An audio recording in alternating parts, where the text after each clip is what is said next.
नमस्कार, आई विद्यार्थी में आपका स्वागत है। आज 26 जनवरी यानी भारत का गणतंत्र दिवस है और आज 26 जनवरी 2022 को भारत के 73वें गणतंत्र दिवस के अवसर पर हम आप सभी का साथ जुड़े हैं। तो सबसे पहले आप सभी को भारत के 73वें गणतंत्र दिवस की बहुत बहुत शुभकामनाएं। आज हम आपको गणतंत्र दिवस से जुड़ी हर बात की जानकारी देंगे।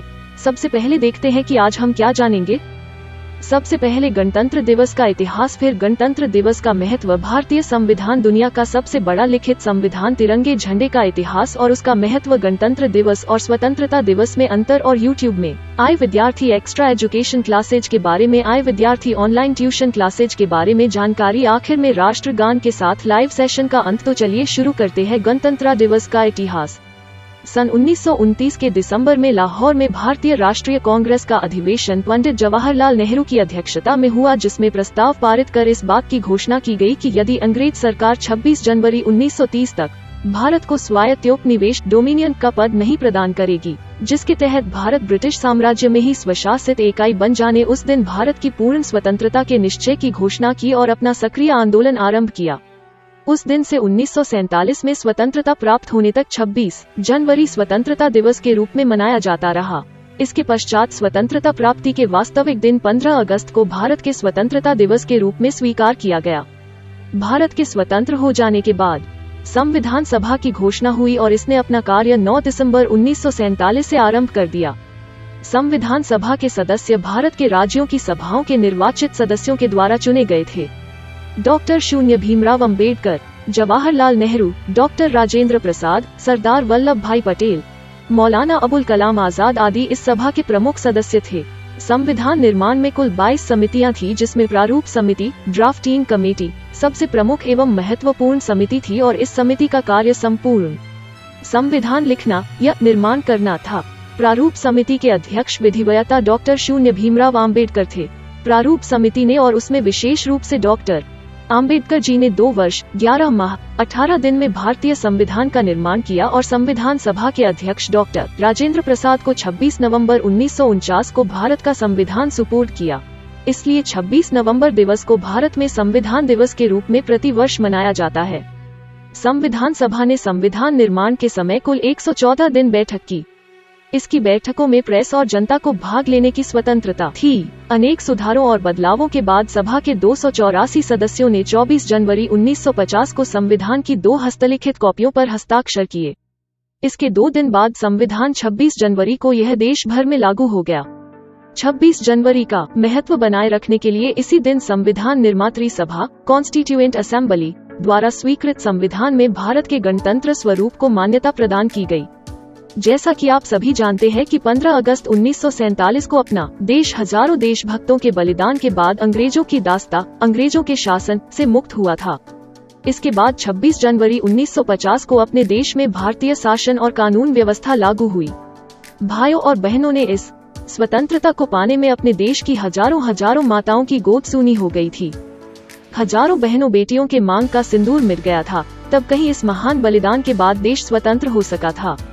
जिस तरह देश का संविधान है, ठीक उसी तरह परमात्मा का भी संविधान है। यदि हम सब देश की संविधान की तरफ परमात्मा के संविधान का पालन करें तो समाज अपराध मुक्त व सशक्त बन सकता है। 2. गणतंत्र दिवस का महत्व। गणतंत्र दिवस हमारा राष्ट्रीय पर्व है जो 26 जनवरी को मनाया जाता है। सन 1950 में 26 जनवरी को ही भारत सरकार अधिनियम 1935 की जगह भारत के संविधान ने लिया था। संविधान को लागू करने के लिए 26 जनवरी का दिन इसलिए चुना गया था क्योंकि इसी दिन 1930 में भारतीय राष्ट्रीय कांग्रेस ने लाहौर अधिवेशन के दौरान अर्धरात्रि में पूर्ण स्वराज की घोषणा की थी। गणतंत्र दिवस के दिन भारत में राष्ट्रीय अवकाश घोषित किया जाता है। देश में गणतंत्र दिवस के अलावा स्वतंत्रता दिवस और गांधी जयंती के दिन भी नेशनल हॉलीडे होता है। भारतीय गणतंत्रता दिवस के महत्व और उद्देश्य एक नहीं बल्कि अनेकार्थी हैं, जैसे 26 जनवरी 1950 को भारतीय संविधान सभा ने भारत शासन अधिनियम 1935 को खत्म कर दिया और भारत को गणतंत्र राष्ट्र घोषित कर दिया। इसी दिन भारत एक संप्रभु राष्ट्र बना और लोकतांत्रिक गणराज्य की उपाधि हासिल की।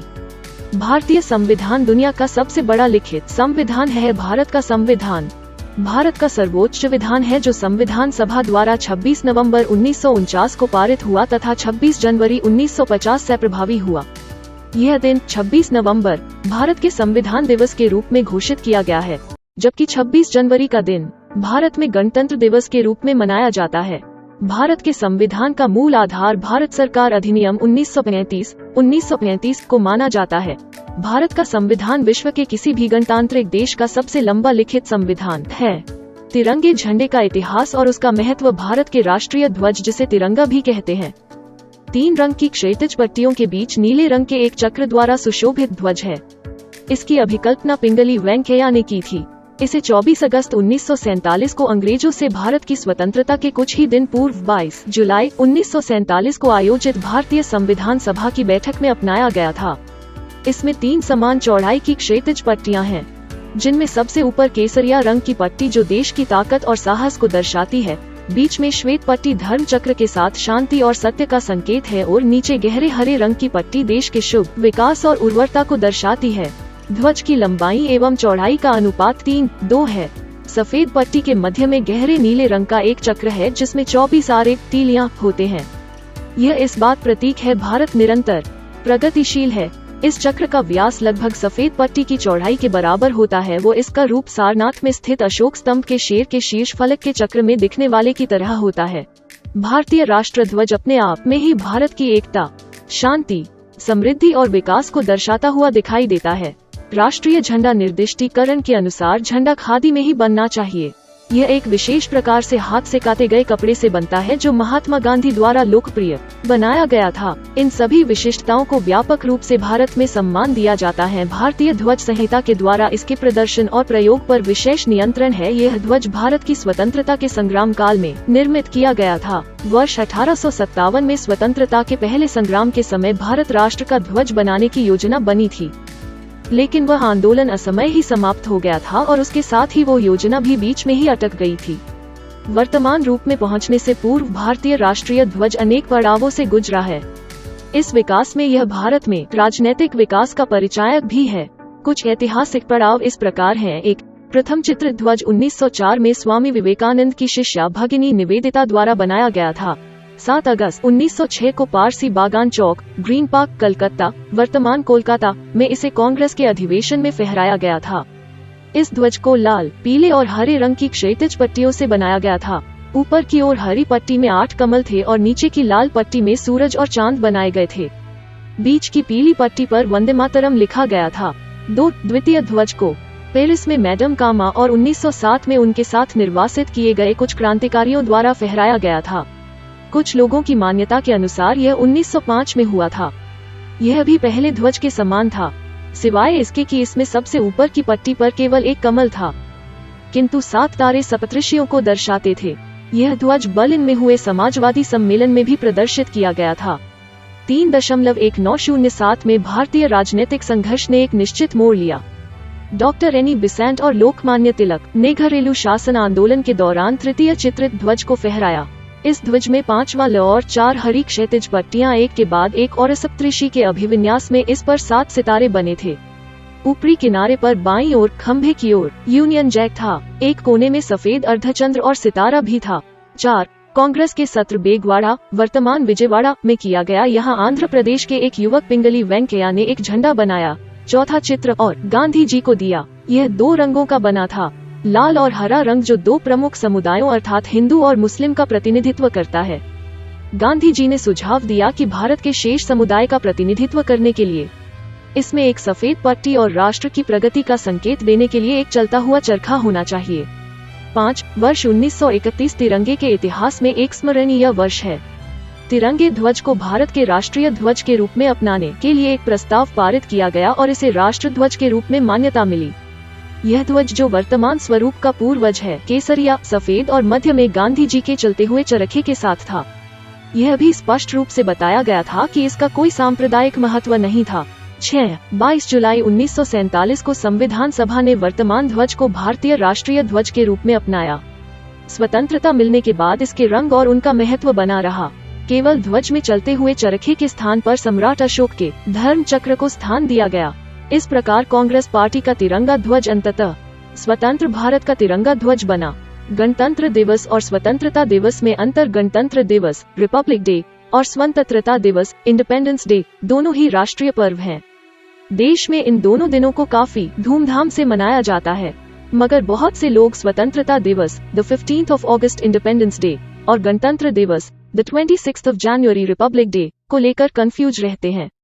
हम आपको बता दें कि ये दोनों ही दिवस अलग अलग हैं और इनको मनाने का तरीका भी अलग अलग होता है। इस खबर के माध्यम से हम आपको बता रहे हैं इन दोनों दिनों की खासियतें और इनको मनाने के तरीके।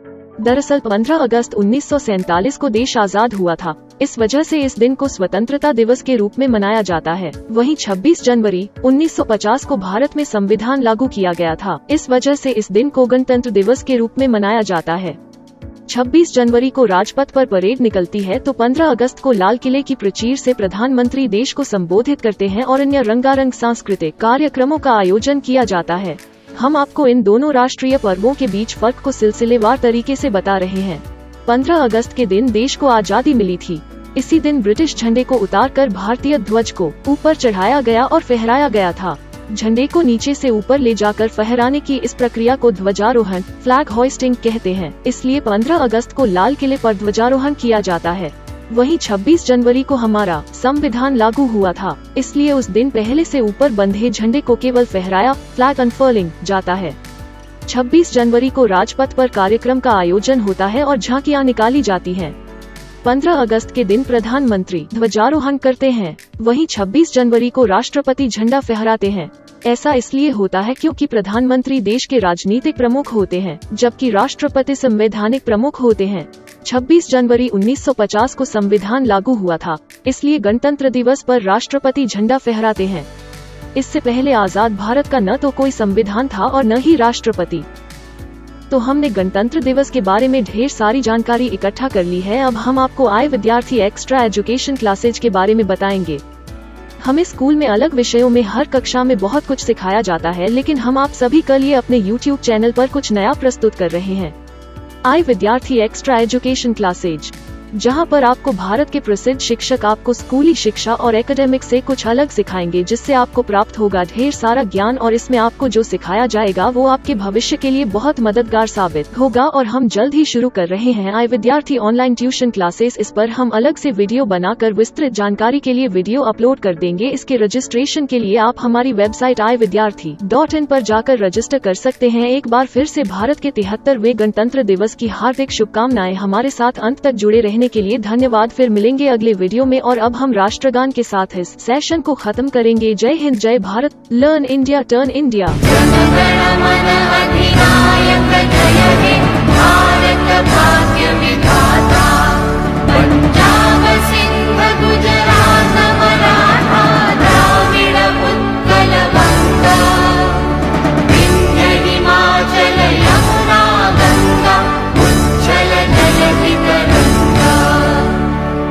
शुभ नामे जागे, तव शुभाशिष